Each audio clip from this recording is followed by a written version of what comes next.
Sir okay scene ఓకేనా right.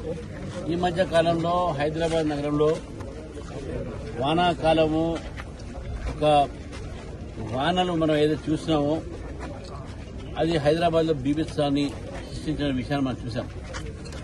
ఈ బీభత్సంతో పాటు అధికారులకు మేము అప్రమత్తంగా వాళ్ళని ఉండమని చెప్పాము.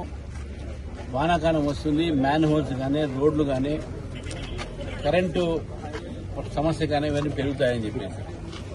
కానీ అధికారులు కూడా ఎవరు పట్టించుకోలేదు, ప్రభుత్వం పట్టించుకోలేదు, అధికారులు పట్టించుకోలేదు, వాళ్ళకి సంబంధించిన యంత్రాంగం పట్టించుకోక మొన్న రామంతపూర్లో శ్రీకృష్ణుడి ఒక రథం మీద హైటెన్షన్ వైర్ పడితే దాంతో 6 అప్పటికే మరణించారు. దాంతో ఆగకుండా నెక్స్ట్ డే అంబర్పేటలో ఒకరు మరణించారు.